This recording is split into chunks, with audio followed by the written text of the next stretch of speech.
The grandfather clock in the private penthouse suite of the Vance Citadel ticked with a heavy, agonizing rhythm, slicing through a suffocating silence that had been building for months. Outside, the midnight sky of the metropolis had broken open, unleashing a relentless, torrential rain that lashed violently against the towering arched windows. The storm blurred the distant, glittering skyline into cold, jagged streaks of neon light. Arya Sterling woke up coughing, gasping for air as her lungs burned with an icy chill. She sat up abruptly on a plush, charcoal velvet sofa, her small hands flying to her temples. Her head throbbed with a terrifying, splitting pain, a deep, rhythmic ache that felt as though a freight train had smashed directly through her frontal lobe. She blinked away the freezing water dripping from her hair, trying to orient herself in the dim, minimalist room. The stark white marble floors and sharp glass tables screamed immense wealth, but the atmosphere was completely toxic, heavy with an unyielding tension. Before her vision could fully clear, a dark, commanding shadow loomed directly over her. Standing 5 feet away, dressed in a pristine, custom-tailored charcoal 3-piece suit, was Gideon Vance. His posture was rigid, his broad shoulders blocking out the ambient light of the room. His striking features looked as though they had been carved from cold obsidian stone, and his dark eyes flashed with an absolute, sub-zero disgust that made the air in the room drop several degrees. When he spoke, his voice fell like an iron anvil. "Drop the pathetic act, Arya. It is entirely beneath you.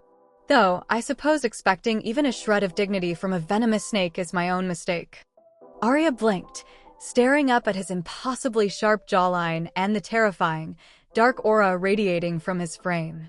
"Holy cow," she whispered to her inner self, her thoughts racing in absolute, chaotic bewilderment. Who is this walking billboard for an elite, high-end cologne?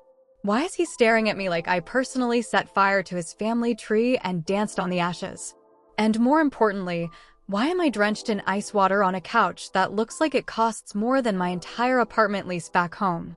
Gideon took a slow, deliberate step forward, his polished leather shoes clicking sharply against the marble. He slammed a heavy crystal glass tumbler onto the table, the sharp ring of glass echoing through the empty suite.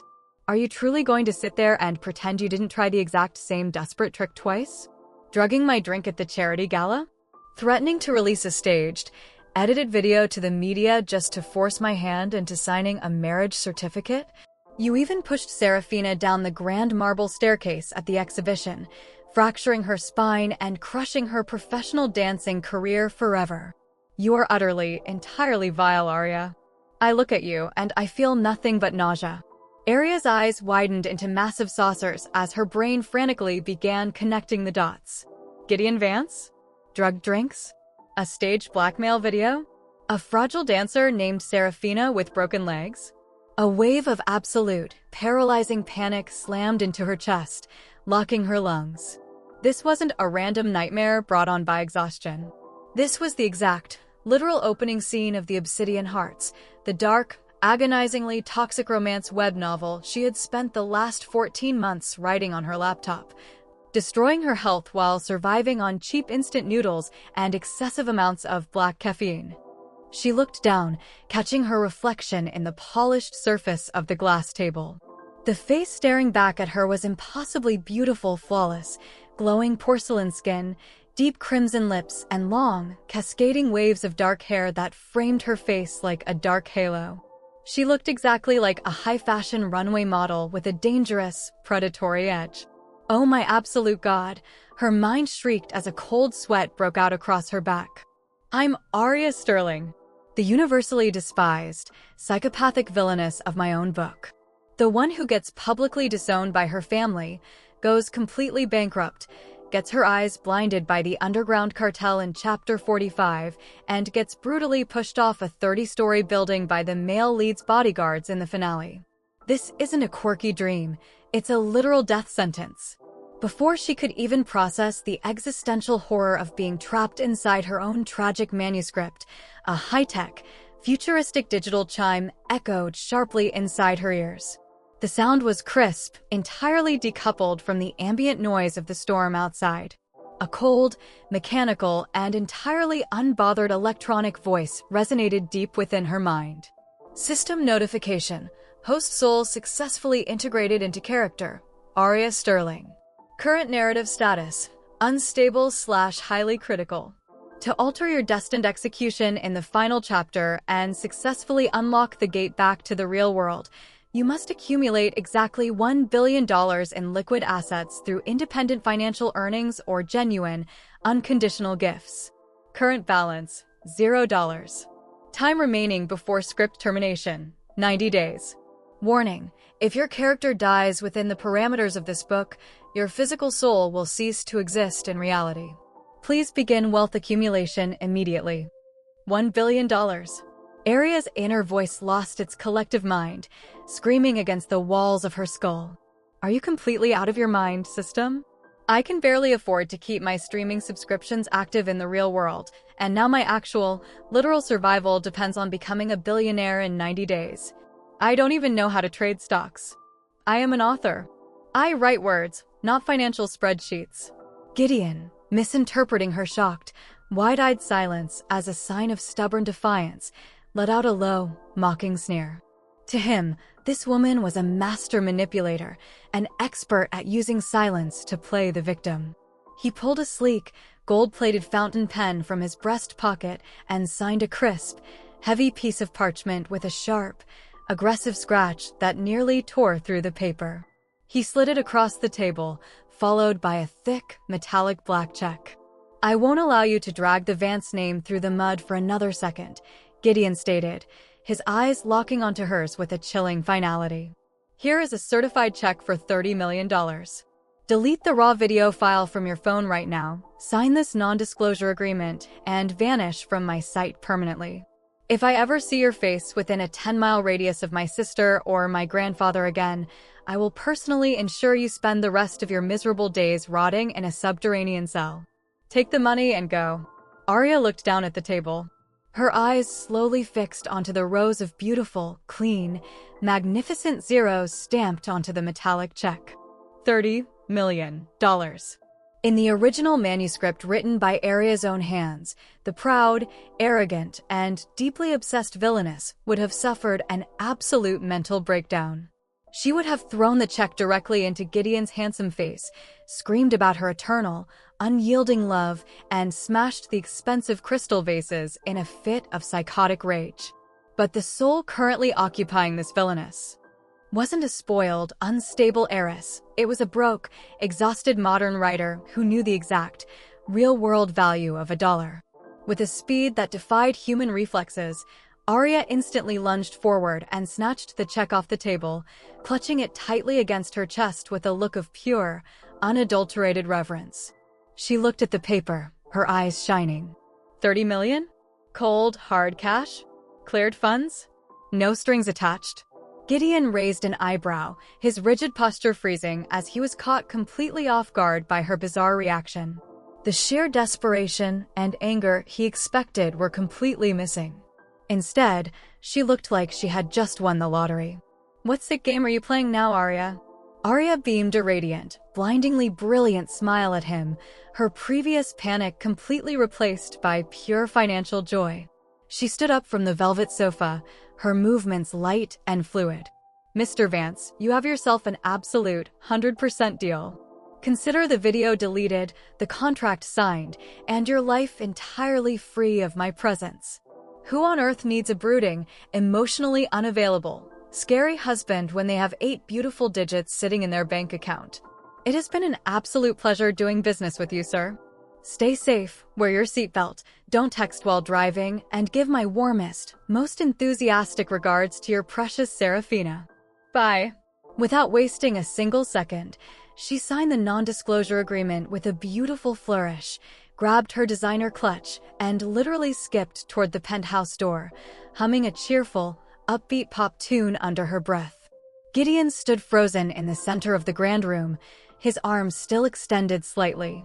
He looked down at the signed document, then up at the heavy, closed double doors. His chest heaved with deep, utter confusion. He had mentally prepared for a brutal, emotionally draining corporate war that would last until dawn, but she had treated him like a minor, highly successful business transaction. "What just happened?" he muttered aloud to the empty, rain-lashed room. Suddenly, a strange, high-frequency ringing sound hummed softly in Gideon's ears. The ambient noise of the storm outside faded into a sharp, pressurized vacuum.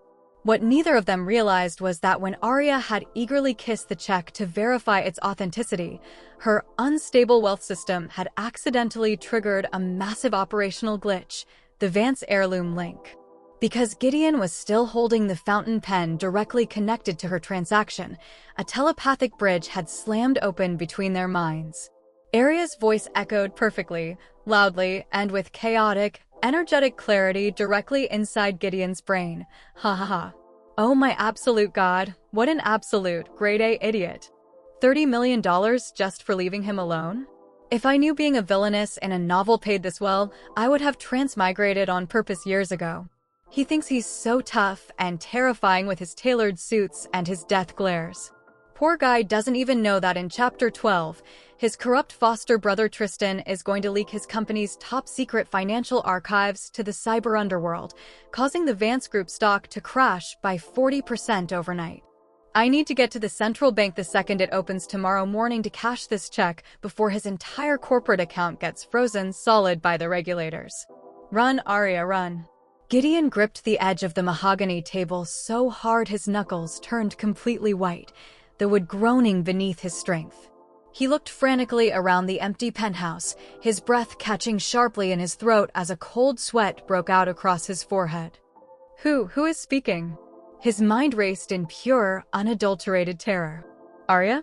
But she's already down in the lobby. Why am I hearing her voice inside my own head? And what did she just say about Tristan? A corporate leak? Chapter 12? My account being frozen. What kind of dark, impossible madness is this? 3 days later, the grand ballroom of the Vance Luxury Hotel was a dazzling sea of absolute opulence. Massive crystal chandeliers hung from the vaulted ceilings, casting a radiant, shimmering glow over guests dressed in diamond-encrusted gowns and haute couture tuxedos. A live classical orchestra played a sweeping, dramatic symphony in the background, their music masking the hushed, polite gossip of the city's billionaires and high society elites. To survive, Arya needed to hit that $1 billion target, and she needed to do it fast. Knowing from her own memory that her character's family estate was filled with dusty, overpriced antiques that nobody ever checked, she had decided to do some creative liquidating.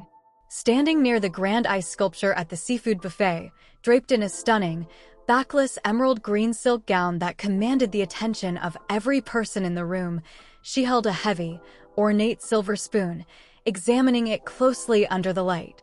Solid silver, 19th century French craftsmanship, she thought to herself, her inner monologue shifting into a precise financial calculation. I managed to sneak 20 full sets of these out of the Sterling family dining room while the head butler was taking his afternoon nap. If I sell these to an underground antique dealer downtown, the system should credit me at least $50,000. Every single penny counts when you're running from a plot-mandated execution. Standing across the sprawling ballroom, holding an untouched glass of vintage champagne, Gideon Vance was surrounded by high-profile foreign investors. Yet his intense, dark eyes were locked entirely onto Arya. The exact moment his gaze found her, her voice hit his brain like a high-voltage radio broadcast, completely shattering his ability to focus on the corporate small talk around him. Ugh, my absolute feet are killing me in these 6-inch designer heels, Arya's inner voice grumbled inside Gideon's head, her tone filled with a deeply relatable misery. Why on earth did I write this character to be such a masochistic fashion victim? And why is the champagne here so dry? It tastes like liquid cardboard. I'd literally kill a man for an iced caramel macchiato right now. Oh, look, here comes the drama queen right on schedule. Time for the daily theatrical performance. The crowd parted instantly, their expressions shifting into looks of deep pity and reverence. Serafina Cross made her grand entrance into the ballroom. Sitting elegantly in a white and gold custom wheelchair, draped in fragile cream lace that made her look like a broken angel, her pale face was perfectly practiced. Her eyes were rimmed with fresh, unshed tears, and she clutched a small velvet jewelry box tightly against her chest, as if her life depended on it. "Arya, please," Serafina sobbed softly, her voice carrying across the immediate radius of the buffet. "I didn't want to make a scene tonight. I truly didn't want to ruin the family's evening." Arya sighed heavily, rolling her eyes toward the ceiling as she set the silver spoon down on the ice. "Miss Cross. Lovely wheelchair. Tell me, does it come with a sports mode, or are you just here to block the path to the lobster tails?" Serafina reached out and grasped Arya's hand dramatically, her voice trembling with a perfect, fragile vibration that caught the ears of the surrounding aristocratic guests. "How can you be so utterly cruel, Arya? I know you hold a deep, burning grudge against me because Gideon chose to protect me after the accident. But tonight is old Mr. Vance's honorary charity gala. Did you really have to sneak into the VIP dressing room and steal my grandmother's antique sapphire brooch? It's the only memory I have left of her. Please, Arya. I'm begging you on my knees. Have some mercy and give it back to me. Look at her."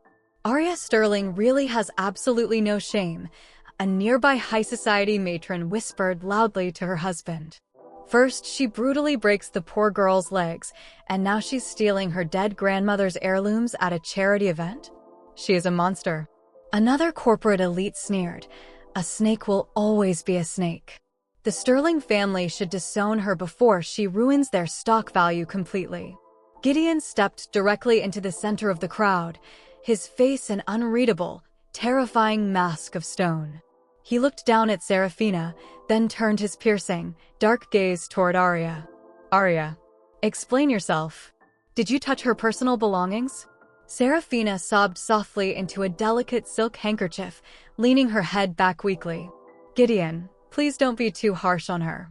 I'm sure she just took it because she was envious of our closeness. If she just returns it right now, I promise I won't call the police. I don't want to cause a scandal for the Vance group." Arya merely stood there, her arms crossed over her emerald gown, a deeply amused, knowing smirk playing on her crimson lips. "Oh, Serafina, honey," Arya's internal thoughts proudly broadcasted directly into Gideon's mind with an air of absolute, mocking superiority. "I literally wrote your character profile from scratch. You think I don't know you have that sapphire brooch hidden under the left fold of your silk shawl right now? You're going to pretend to faint from emotional distress, slip the brooch into my emerald clutch bag during the chaotic confusion, and then have the security guards search me in front of the press. It's a classic, textbook green team move, but honestly, it's so outdated. I wrote better plot devices when I was in middle school." Gideon's breath hitched sharply in his chest. His eyes instantly dropped to the left fold of Serafina's silk shawl. Looking closer, beneath the intricate lace patterns, he noticed a slight, unnatural weight sagging in the fine fabric. And the absolute funniest part of this entire circus? Arya's inner voice continued to echo inside his skull, shifting into a tone of pure entertainment. Her legs aren't even broken anymore. The advanced, multi-million-dollar medical treatment Gideon paid for secretly healed her nerve endings over 2 weeks ago. She's just staying in that wheelchair because she knows the exact moment she stands up, Gideon won't feel guilty enough to buy her that $30 million luxury penthouse downtown. What a spectacular, world-class actress. Someone get this girl an Oscar immediately. A wave of pure, unadulterated shock and white-hot fury surged through Gideon's chest. He stared intently at Serafina, the woman he had spent weeks torturing himself over, blaming his own family's schedule for her tragic injury. He felt a devastating ache of betrayal rip through his heart. "Serafina, lift your left shawl," Gideon ordered, his voice dropping to a terrifying, dangerously calm whisper that made the surrounding guests freeze. Serafina stiffened instantly, her tears freezing on her cheeks as her pale face turned completely rigid. What? "Gideon, sweetie, why on earth would you ask me to do that? Don't you trust me? Arya is the one who..." Without waiting for her to finish her sentence, Arya moved with lightning-fast, predatory speed. She reached out, snatched the edge of Serafina's silk shawl, and yanked it back with a sharp tear. A heavy, brilliant blue sapphire brooch fell out of the fabric, clinking violently against the marble floor and sliding right to Gideon's feet. The entire ballroom gasped collectively, a wave of shocked murmurs rippling through the crowd of billionaires. No, it must have gotten caught in my lace by accident. Serafina panicked, her voice losing its fragile melody and rising into a sharp, ugly pitch. Arya must have planted it there when she grabbed my hand. Gideon, you have to believe me. She's trying to destroy me. Arya leaned down slowly, picking up her emerald clutch purse and dusting it off with absolute, casual elegance. Oh, planted it? Miss Cross, unless I secretly possess telekinetic powers, I don't see how I could plant a heavy, pinned brooch inside a tightly folded shawl while standing 3 feet away from you at the buffet. But hey, since we're uncovering hidden secrets tonight. Arya reached behind her back, pretending to look at a dropped item on the floor, but she secretly positioned her foot near the wheelchair's frame. System, she screamed mentally with a wicked grin. Trigger a minor static electricity shock right under the wheelchair's left wheel cushion.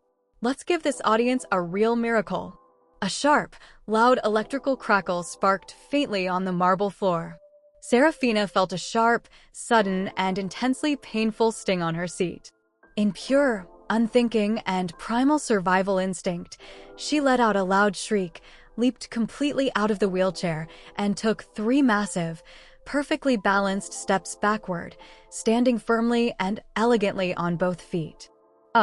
What the hell was that?" she yelled, clutching her back. The entire grand ballroom fell into a dead, suffocating silence. The orchestra stopped playing mid-note. Old Mr. Vance, Gideon's grandfather, stepped forward from the VIP seating area, his hands shaking as he leaned heavily on his gold-headed cane, his eyes wide with absolute bewilderment.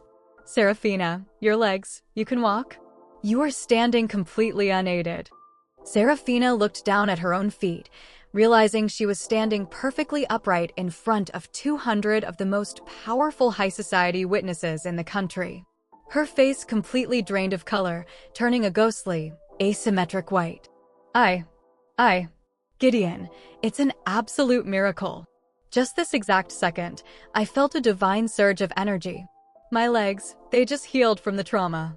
Arya slowly began clapping her hands together, the loud, rhythmic sound echoing brilliantly over the dead silence of the hall.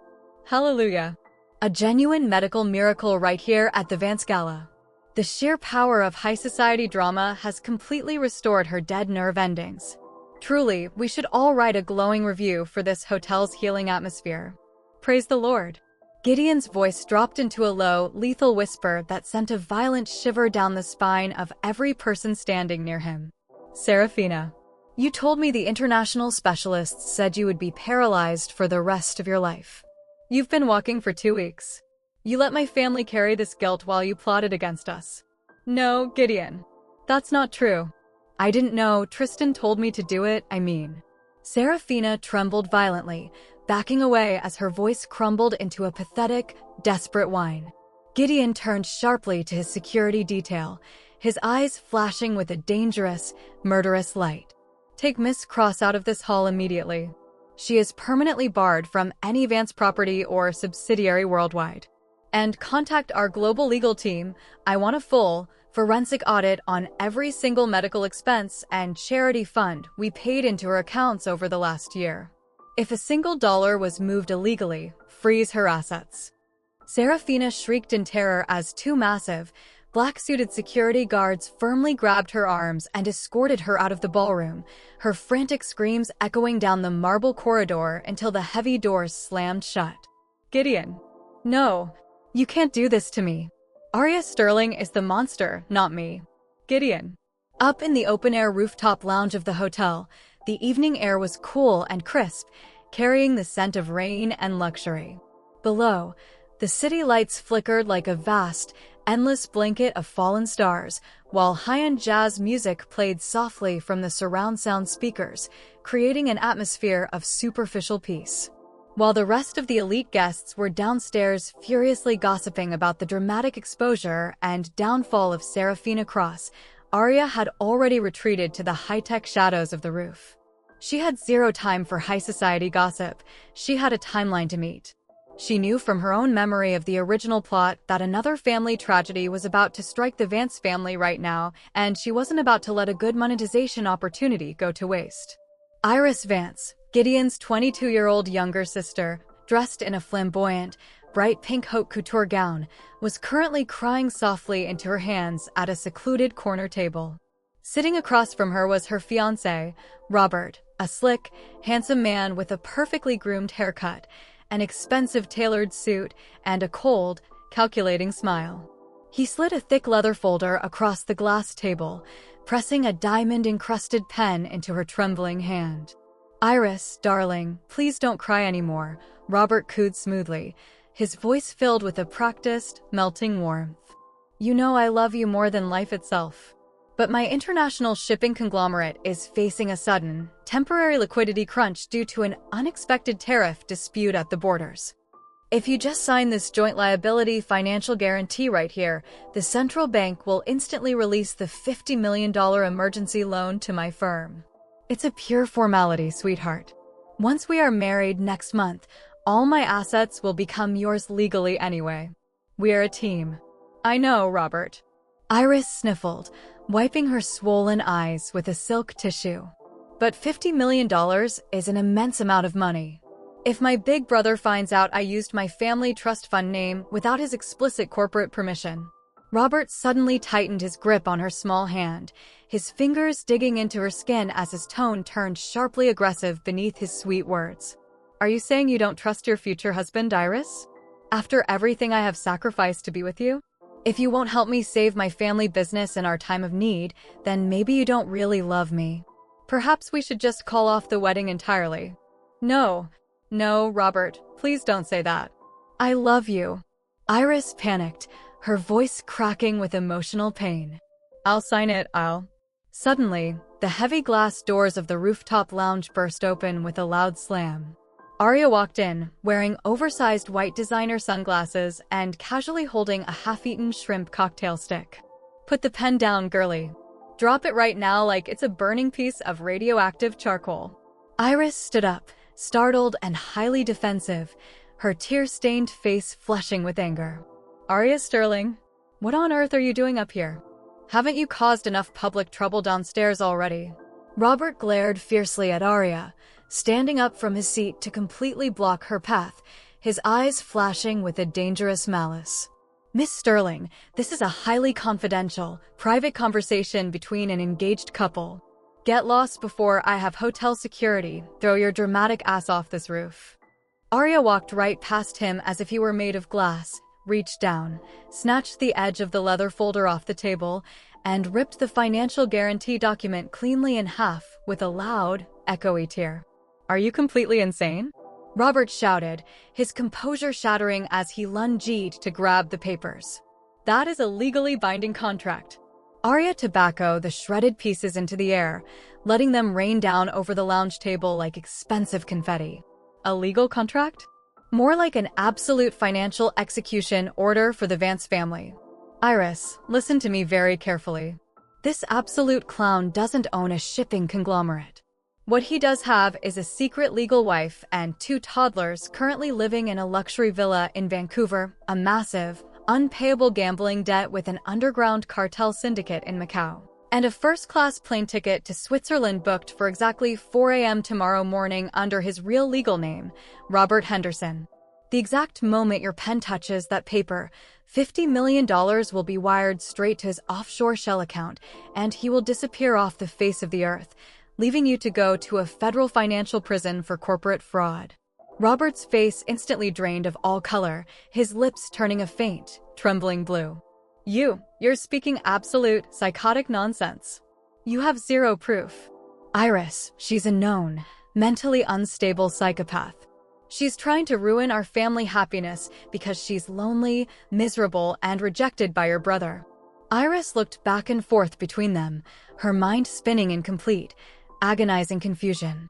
"Robert, what is she talking about? Tell me she's lying." Arya crossed her arms over her emerald gown, smirking in absolute, unflappable confidence. "Proof? Oh, buddy," her mind projected with a sharp, crystal clear frequency directly toward Gideon, who had just stepped out from the rooftop elevator doors accompanied by 4 massive, black-suited bodyguards. I spent 3 consecutive hours designing your villain backstory in my notebook last year. Your secret Canadian passport is currently hidden inside the custom leather lining of your left designer boot, right alongside the encrypted hardware ledger containing your remaining stolen funds. The master password for the ledger is Lucky777. Do you want me to call the federal authorities and have them read your text messages aloud to Iris? Or do you want to start taking off your shoes right now? Gideon's frame stepped into the dim light of the lounge, his face resembling a dark, terrifying thundercloud. His presence instantly caused the air on the rooftop to thin. There is absolutely no need to call the authorities, Arya. I brought my own forensic team with me. Big brother. Iris gasped, running toward him. Gideon looked directly at his lead bodyguard, his voice cold, commanding, and empty of mercy. Secure Robert. Take off his left boot. Check the inner lining for a hidden passport and an encrypted hardware ledger immediately. Robert panicked completely. He lunged violently at one of the guards, trying to sprint toward the emergency fire exit staircase, but he was instantly tackled to the ground by the other 3 massive guards. His face was pressed hard against the wet wooden decking of the roof, his expensive hair ruined. The sound of a designer leather boot being forcibly ripped off a foot echoed through the lounge, followed by the sharp tearing of heavy fabric. Sir, the lead bodyguard announced, standing upright and holding up a sleek, blue Canadian passport and a small, silver USB-style hardware ledger. We found exactly what Miss Sterling described. The passport photo matches his face perfectly, but the name is legally listed as Robert Henderson. Iris stared at the passport, her jaw dropping in utter horror as the reality of the betrayal crashed over her like a tidal wave. She marched right over to where Robert was pinned, her eyes flashing with a raw, heartbreaking pain, and slapped him across the face with enough force to echo across the entire open roof. You absolute, miserable piece of trash. You were going to ruin my entire life. I loved you. You Vances are all monsters. Robert screamed, sobbing and cursing as the guards firmly lifted him by his arms and dragged him toward the service elevator. I would have gotten away with the funds if it weren't for that crazy Sterling woman. She's a witch. Iris turned to Arya, her eyes overflowing with tears of deep, overwhelming gratitude. The years of high society rivalry and animosity between them completely evaporated into thin air. She grabbed Arya's hands, her frame shaking. Arya, I don't even know what to say to you. I used to think you were the most malicious person in our circle, but you just saved me from total, absolute ruin. My brother would have never forgiven me if I lost 50 million of the family trust fund to a criminal. Frantically digging into her designer handbag, Iris pulled out a sleek, matte black diamond membership card and shoved it directly into Arya's palms, refusing to let her decline. This is my private, unrestricted global asset reward card. It's backed directly by my personal, independent share of the Vance Family Trust. There is $40 million in liquid funds inside it right now. Take it, Arya. Please, it's the only way I can even begin to repay you for saving my life tonight. A loud, majestic digital chime rings out inside Arya's head. System notification. Success. Legitimate high-value asset gift detected from a core narrative character. Balance updated. Current balance, $70 million. Host is currently 7% away from the target survival goal. Excellent financial execution, creator. Arya stared down at the black card, her eyes turning into literal, sparkling dollar signs as a wave of euphoria washed over her. $40 million. Her thoughts celebrated wildly, broadcasting directly into Gideon's mind. Holy mother of money, I'm rich. This wealth system isn't a curse, it's a beautiful blessing. Iris, you magnificent, pink-dressed angel, I absolutely love you. I will gladly rewrite your character into a spectacular, multi-millionaire happy ending with a loyal billionaire puppy dog husband in my next book. Standing a few feet away, Gideon listened to her chaotic, joyous mental celebration. A faint, rare smile touched the very corner of his lips before he quickly wiped it away, replacing it with his usual cold, unyielding expression. He stepped forward, his massive presence instantly dominating the lounge. Iris, go downstairs with the guards right now and check on Grandpa's heart monitor. I need to have a private word with Miss Sterling. Iris nodded quickly, wiping her face. Okay, big brother. Arya, thank you again. If you ever want to go shopping, call me. I'll buy out the entire luxury mall for you. She then ran off toward the elevator, leaving them alone. Down in the private, underground VIP parking garage of the hotel, an absolute, suffocating silence hung heavy in the air, broken only by the distant, low hum of the industrial ventilation system. The vast space was dimly lit with flickering fluorescent lights, massive concrete pillars, and long rows of pristine, multi-million-dollar supercars belonging to the city's elite. Arya walked slowly toward her sleek, cherry-red luxury sports car, tossing her keys in the air and humming a happy tune under her breath. $70 million sitting in the bank, she rejoiced internally, her heart dancing. At this rate, I'll easily reach the $1 billion target before the 90 days end, escape this crazy, dangerous novel, and buy myself a massive luxury penthouse in the real world where nobody tries to push anyone off 30-story buildings. Life is absolutely great when you have cash.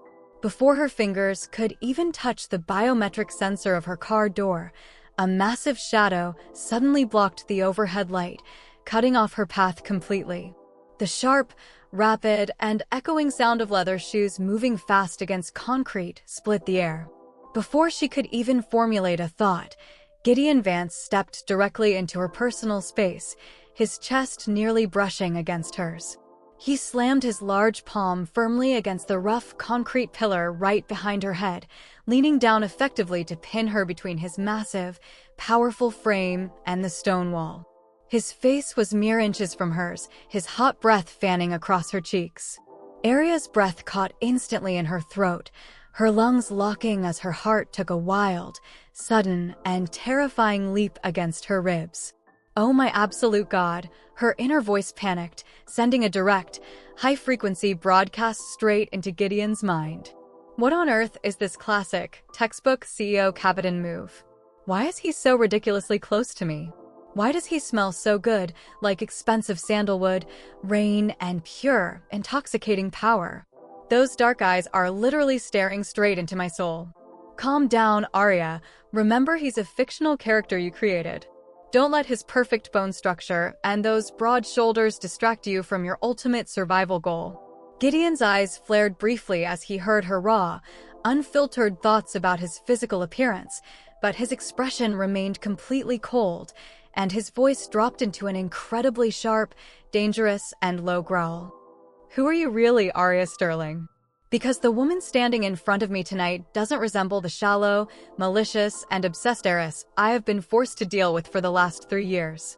Arya placed her small hands flat against his broad chest, intending to push him back to create some distance, but he didn't budge a single millimeter. It felt like trying to push against a solid mountain of muscle. Mr. Vance, as I already told you at the penthouse, I have recently undergone a massive, profound spiritual awakening. I looked my own mortality in the face, and I realized that holding onto a brooding man who doesn't love me is a terrible, tragic waste of my youthful skin and my time. Now, if you'll excuse me, I have a very busy, strict schedule of counting my millions. Gideon leaned in even closer, his dark gaze dropping briefly to her crimson lips before rising back to lock onto her eyes with a suffocating intensity. A spiritual awakening doesn't suddenly give you the impossible power to know Seraphina's private medical charts. It doesn't give you the ability to know the exact master password and passport location of an international fraudster. You know things before they happen, Arya. You see through everyone in our circle as if they are glass. It's almost as if you are reading from a predefined script. Arya gulped slightly, her throat tight. Shit, did I show off too much of my author knowledge tonight? She worried internally, her panic echoing in his mind. He's the male lead, his intelligence score was maxed out by my own writing. If he finds out I'm the author who wrote his entire tragic life history, is he going to sue me for severe emotional damages? Or worse, is he going to lock me up in a secret corporate facility to predict the stock market for him? Gideon's eyes narrowed to sharp slits. An author? Wrote my life history? His mind reeled in silent shock. What kind of impossible delusion is she harboring?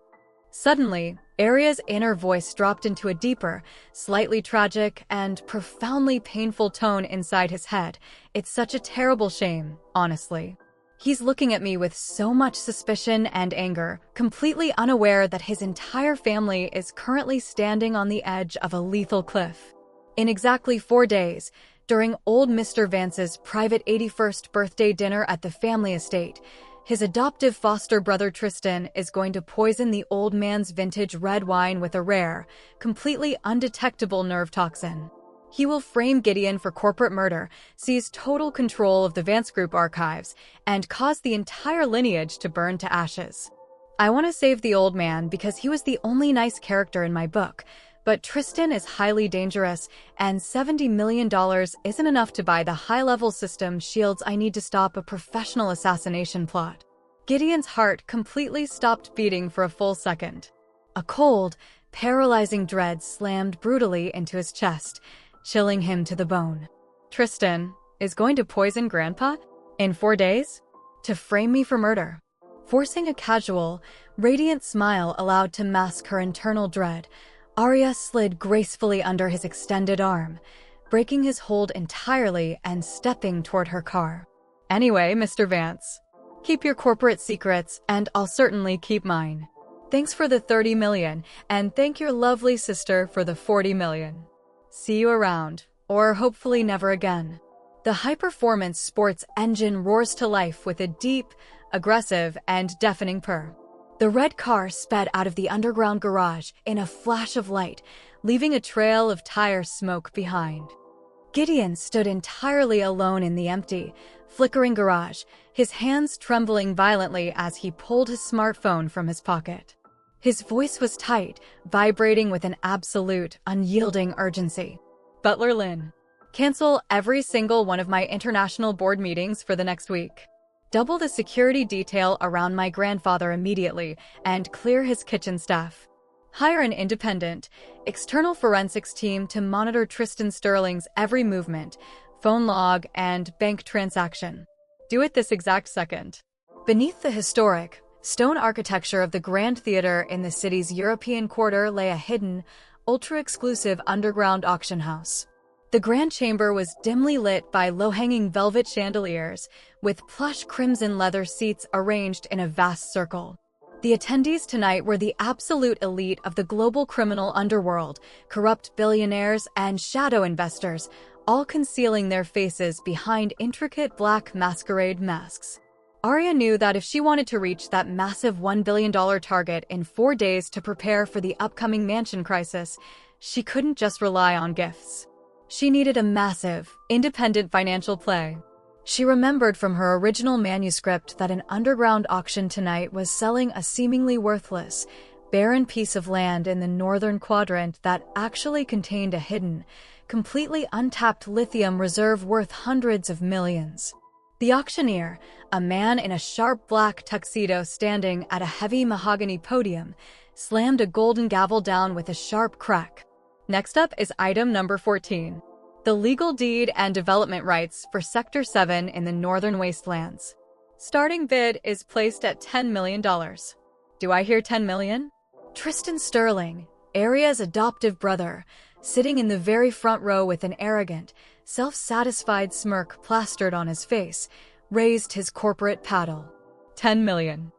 Arya, sitting 3 rows behind him completely disguised in a black lace mask and a heavy velvet cloak that hid her emerald gown, raised her paddle casually. 20 million. Tristan turned around sharply in his seat, his eyes narrowing in white-hot fury as he instantly recognized the smooth, mocking tone. Arya? What the hell are you doing in this room? You don't have the capital to play with the big boys. 30 million.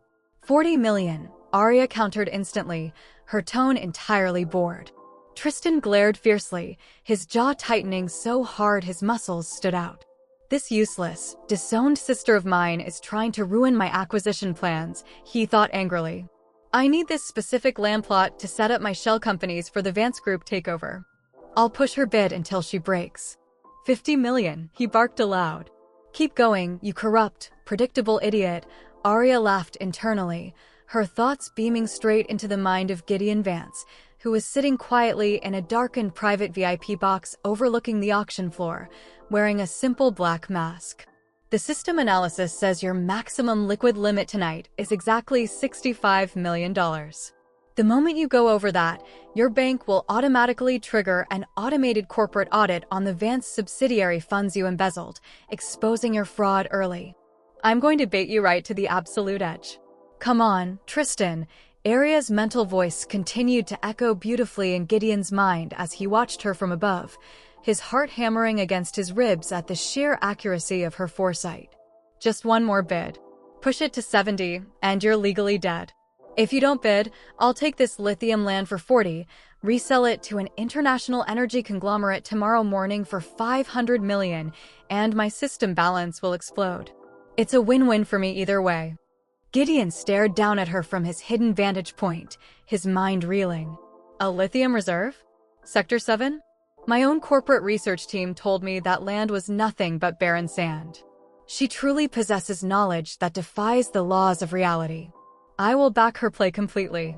Tristan gritted his teeth, his face turning a dark red beneath his mask as he raised his paddle with an angry shout. $65 million. Arya, if you have the guts, bid again. Let's see if the Sterling family name can save you from total bankruptcy when I break you. Arya smirked beneath her lace mask, slowly and deliberately lowering her paddle with an air of complete, absolute nonchalance. 65 million? Wow, Tristan. That's a very specific, dangerous number for your accounts. It's a pity, but I think I'll let you have it. Enjoy your beautiful, barren wasteland of sand, big brother. The auctioneer slammed the heavy gavel down hard. Going once, going twice. Sold to gentleman Tristan Sterling for $65 million. Tristan laughed arrogantly, standing up from his seat and straightening his designer jacket, turning to mock her. You're a failure, Arya. You always have been. You don't have the vision or the funds to compete with the real players in this city. Arya stood up smoothly, leaning close to his ear as she passed his row. Her voice dropped to a sharp, icy whisper that made his smile freeze. Oh, Tristan. Check your phone right now. A sharp, urgent, and loud smartphone notification chimes inside Tristan's pocket. Tristan pulled out his device, and his eyes instantly widened in pure horror as he read the brilliant screen text. Alert. Vance Group Corporate Compliance Audit triggered. Transfer of $65 million from subsidiary account flagged as unauthorized and fraudulent. All digital assets frozen pending immediate forensic review. Tristan gasped for air, turning violently to face Arya, his hands shaking. Did you do this? How could you possibly know my account structure? Arya simply bit her lip and winked at him cheerfully. I didn't do a single thing, big brother. Your own endless greed did. See you at the finish line. She turned on her heel and walked out of the auction room, her heels clicking victoriously against the stone floor as Gideon watched her leave, a deep respect building in his chest. For days later, the grand dining hall of the Vance family estate was decorated in traditional, majestic gold and dark oak wood. A massive, 20-foot mahogany table was laden with an exquisite, multi-course feast, and heavy silver candelabras illuminated the elegant, tense faces of the gathering family. The day of destiny had arrived. Old Mr. Vance's private 81st birthday dinner was supposed to be a grand celebration of his legacy, but beneath the surface, a lethal trap was meticulously set. Arya sat at the far end of the long table, having used her remaining funds to purchase a temporary high-level system shield, waiting for the exact microsecond the trap would spring. Old Mr. Vance sat proudly at the head of the table, his breath slightly labored, but his posture regal as he looked at his grandchildren.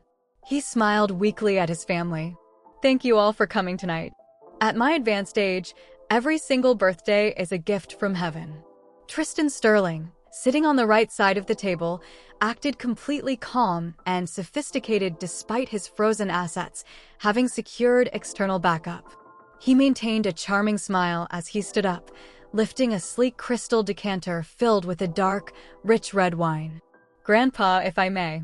I managed to secure a bottle of 1945 Domaine de la Romani Conti specifically for this momentous occasion.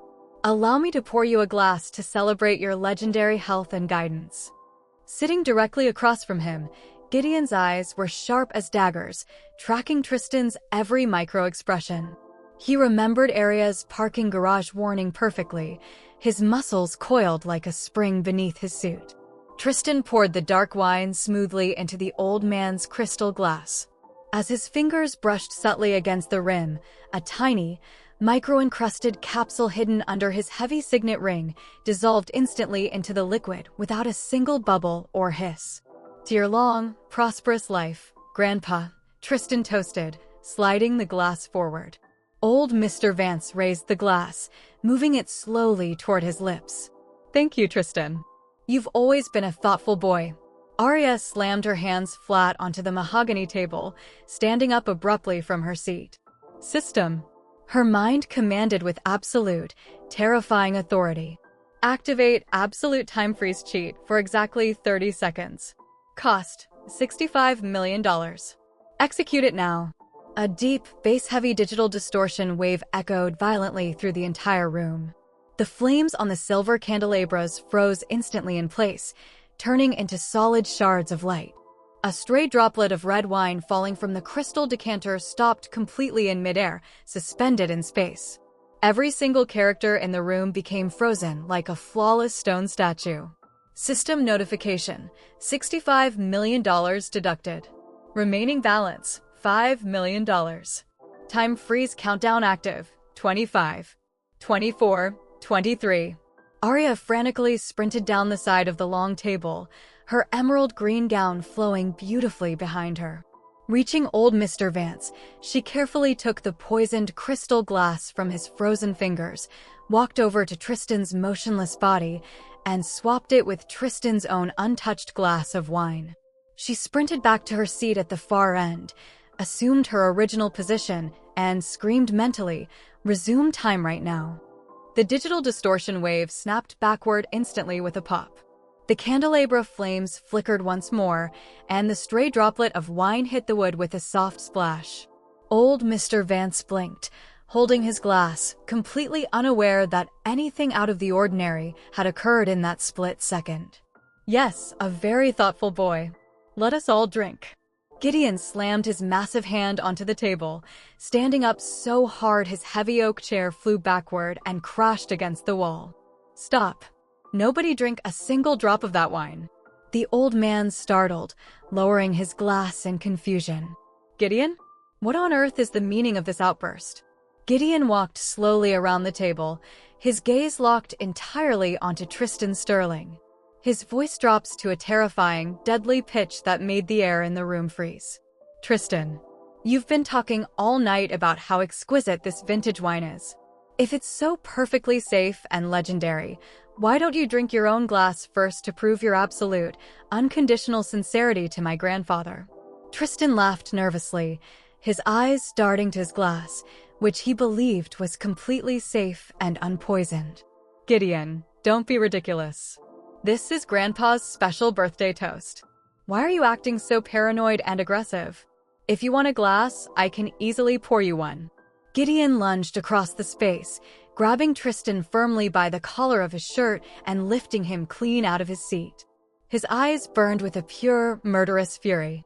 I said, drink your glass, Tristan. Now. Tristan smirked beneath his fear, confident he had nothing to fear from his own drink. Fine. If it will satisfy your childish, insane paranoia, I will drink it. He snatched his glass off the table, raised it high, and drank the entire contents in 3 massive gulps, tossing the empty glass back onto the table. See? Absolutely flawless wine. Now, take your hands off me, Gideon. Suddenly, Tristan's words cut off entirely. His eyes widened into massive dinner plates. He clutched his throat with both hands as a sharp, agonizing burning sensation exploded violently inside his chest. His veins turned a dark, terrifying purple against his skin, standing out like thick ropes.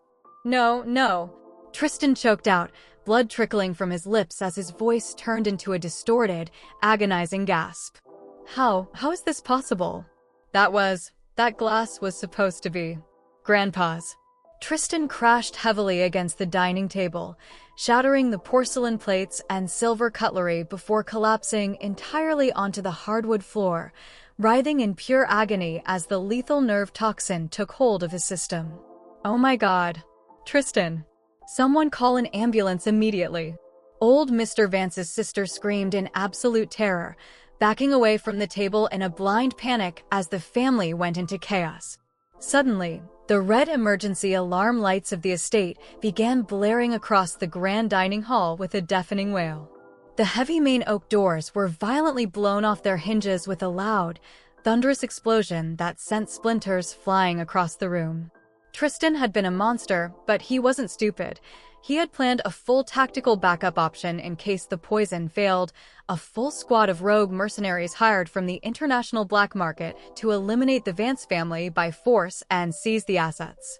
The violent shattering of glass as 10 heavily armed mercenaries in dark tactical gear smashed through the high windows split the chaos. They pointed high-caliber assault weapons directly at the trembling family. Walking calmly through the shattered main entrance, completely abandoning her wheelchair, was Serafina Cross. She wore a tight black leather jumpsuit and a twisted, psychopathic smile, her eyes dancing with madness. "Did you really think we were that easily defeated, Gideon?" Serafina laughed, her voice dripping with pure, unadulterated venom. Tristan might be a fool who just drank his own poison, but his offshore money still paid for this army tonight. Serafina, you're completely insane. Iris screamed in terror, holding onto her mother as they shrank back. Serafina pointed her weapon directly at Gideon's chest, her finger tightening on the trigger. "The Vance Group belongs to us tonight. Sign over the master access codes to the Global Financial Archives right now, Gideon, or I will personally ensure your mother, your sister, and your precious grandfather die right in front of your eyes. I will erase your lineage." Gideon stepped firmly in front of his family, his muscles tight as an iron bar as he shielded them from the gun barrels. "You won't leave this estate alive, Serafina." Serafina laughed hysterically, her voice echoing off the high ceilings. "Oh, look around you, Gideon. Who on earth is going to stop me? You're useless, gold-digging ex-fiancée Arya? She's probably hiding under the table crying and begging for mercy right now." "Actually, Serafina, honey, I'm right here," Arya announced, slowly walking out from the shadows near the back of the dining hall. She held a glowing silver tablet connected directly to her wealth system, looking completely bored and unimpressed. "And honestly, your villain dialogue is so generic and low budget, it's giving me a massive migraine. Did you get these lines from a cartoon?" Serafina glared fiercely, turning her weapon directly toward Arya's chest. "Shut up, you worthless bitch. Shoot her first. Eliminate her." Arya calmly typed a single, final command onto her silver tablet, her eyes locked onto the screen. "System," she commanded internally with absolute certainty. "Execute the ultimate asset overtake overwrite. Use the digital signatures I extracted from Tristan's phone during the auction to bypass the mercenary syndicate's encrypted Swiss payroll server. Transfer all $950 million of their remaining escrow funds straight into my wealth accumulation account. Do it this exact microsecond." A massive, deafening digital chime resounded through the grand room, accompanied by a bright golden flash across Arya's tablet screen that blinded the room for a split second. System notification. Success. $950 million successfully transferred from black market syndicate escrow to host account. Total balance updated. Current balance, $1,005 million. Target survival goal achieved. Congratulations, creator. You have unlocked the absolute ultimate ending choice. You are free. The mercenary leader suddenly stopped mid-stride, looking down at his tactical wrist monitor in utter disbelief. His face went entirely pale behind his mask, his weapon lowering slightly. "What the? Boss, look at the secure network. Our offshore cartel accounts, our entire syndicate payroll, it's just been completely wiped out. The balance is 0. My account is empty too," another mercenary shouted in a panic, checking his comms. "The escrow fund is completely gone. We have no contract. Arya stepped forward, leaning against the edge of the mahogany table with a confident, effortless expression. Attention, gentlemen. The $90 million your lovely bosses promised to pay you for this assassination just moved into my private bank account. As of right now, you are working entirely for free. Furthermore, if you look out the windows, the loud, deafening thud of multiple military helicopters hovering directly over the estate courtyard shook the glass. High-powered searchlights burst through the broken stained glass windows, illuminating the dining hall in brilliant white light as a heavy megaphone bellowed from outside. This is the Federal Tactical Elite Squad. The entire perimeter is surrounded. Drop your weapons and put your hands on your heads immediately. Arya smiled sweetly at the frozen mercenaries, waving her tablet. I just wired $10 million to the Federal Police Pension Fund as an anonymous donation 3 minutes ago to speed up their response time. Now, gentlemen, are you going to fight for a dead boss and $0, or are you going to drop those heavy guns and enjoy a nice, safe vacation in a state prison? The mercenary leader didn't hesitate. He dropped his assault rifle onto the floor with a heavy metallic clink, raising his hands high. We're done. We don't work for broke clients. Lower your weapons, boys. No, you cowards. Shoot them. I'll pay you double from my personal savings.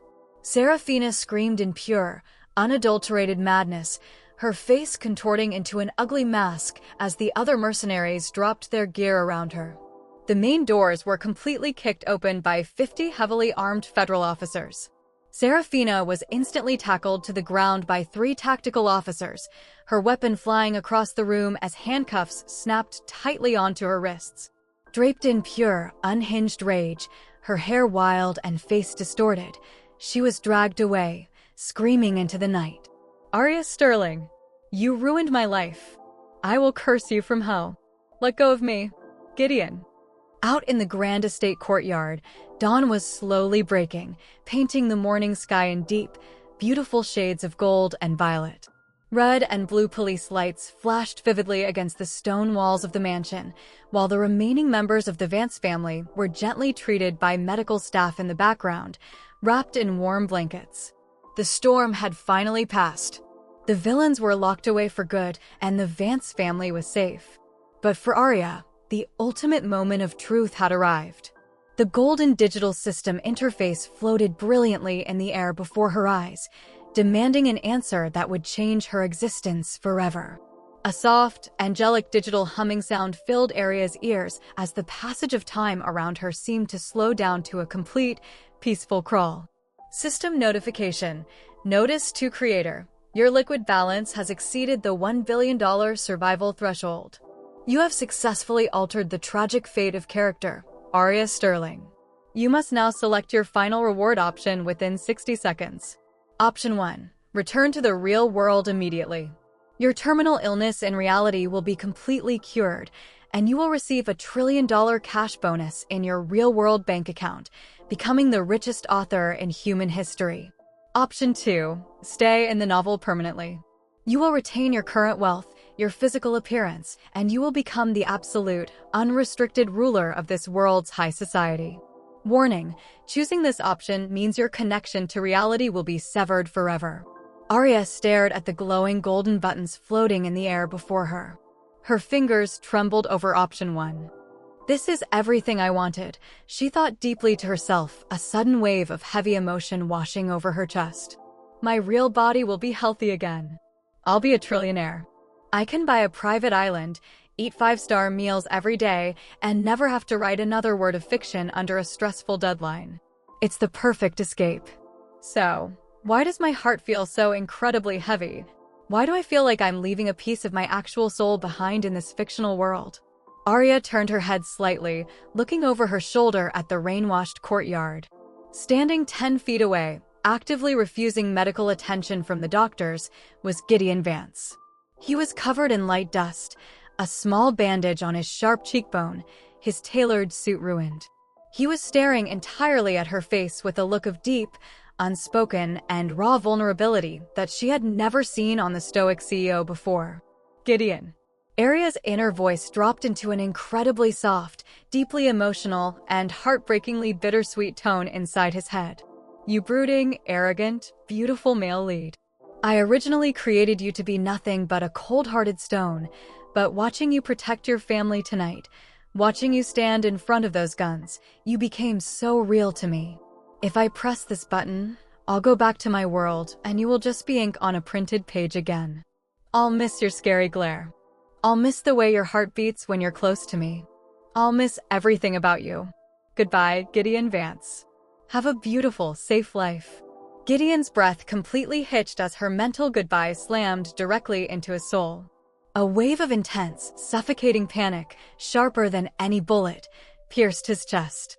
He realized that the strange, magical woman who had just saved his entire family was about to vanish from existence forever. In the center of the stone courtyard, the morning sun hit the ancient stone fountain, creating a beautiful, soft rainbow in the mist. Gideon sprinted across the wet stone tiles, his coat flying behind him like a shadow. He reached out and grabbed Arya's wrist firmly, but gently, his grip warm and unyielding, just as her finger was a single millimeter away from touching the golden digital exit button. "Don't you dare touch that button, Arya Sterling," Gideon commanded, his voice thick with raw, unfiltered emotion, completely abandoning all of his usual corporate restraint and pride. Arya gasped, her eyes widening as she looked down at his tight grip on her wrist, then up into his intense, dark face. "Gideon, what on earth are you doing? Let go of me, the system timer is running out. I have to leave before." "Wait, did you just say, button? How on earth do you know about the digital button?" Gideon stepped even closer, his deep voice trembling slightly as he looked down into her eyes, his hands shaking. "Because I've been listening to your chaotic, beautiful, and money-obsessed mind from the very first night at the penthouse, Arya. I heard your thoughts about the data breach. I heard your warnings about Iris's fiancé. I heard your exact plan to save my grandfather from the poison. I've heard every single word you've thought, Arya." Arya stood completely frozen, her jaw dropping as her face instantly flushed into a deep, burning crimson shade. "Oh my absolute God! Oh my absolute God!" Her inner thoughts shrieked in absolute, overwhelming mortification, broadcasting directly into his brain with a deafening volume. He heard everything. All the times I thought about his 8-pack abs? All the times I called him a brooding emo CEO in my head? All the times I thought about how delicious his cologne smelled? Let the ground open up and swallow me alive right now. This is the ultimate embarrassment of my life. A genuine, breathtakingly handsome laugh escaped Gideon's lips, the first real, joyous laugh he had let out in his entire adult life. He reached out with his other hand, gently cradling her flushed face in his large, warm palms. "Don't be embarrassed, creator. For the record, my compliance rating on those abs is excellent, and I will gladly wear that sandalwood cologne for the rest of my life if it keeps your undivided attention on me. But I'm the author."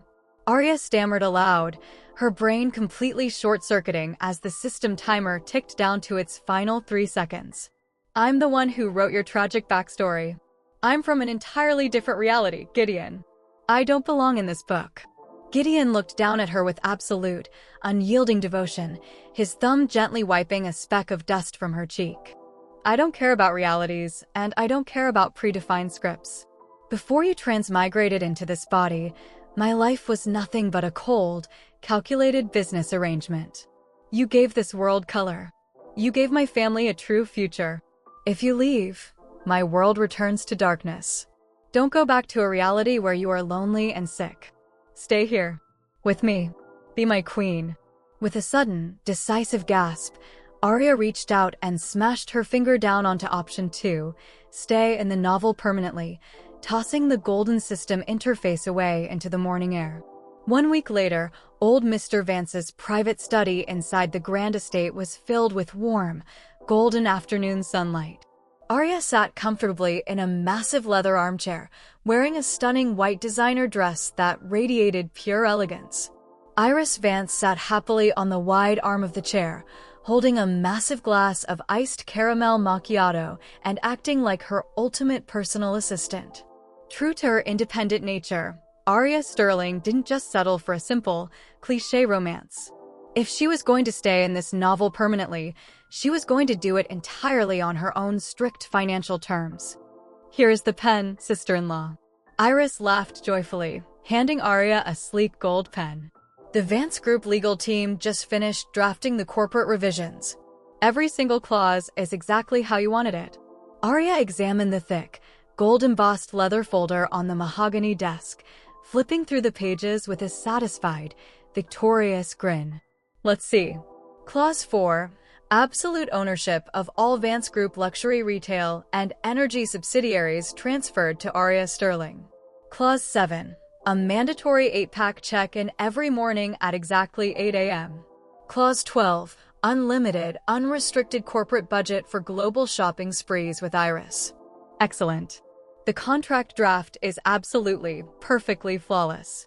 Gideon walked smoothly into the study, wearing a relaxed black silk shirt with the top 3 buttons undone, exposing his chest. He carried a silver tray with a fresh plate of smoked salmon snacks, a warm, incredibly tender smile gracing his striking features.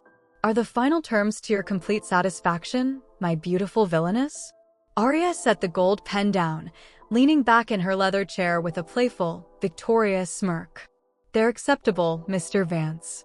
But you do realize that by signing this marriage contract, you are legally handing over your entire global family empire, trillions of dollars in assets, to a woman who used to steal your gold silverware from the buffet."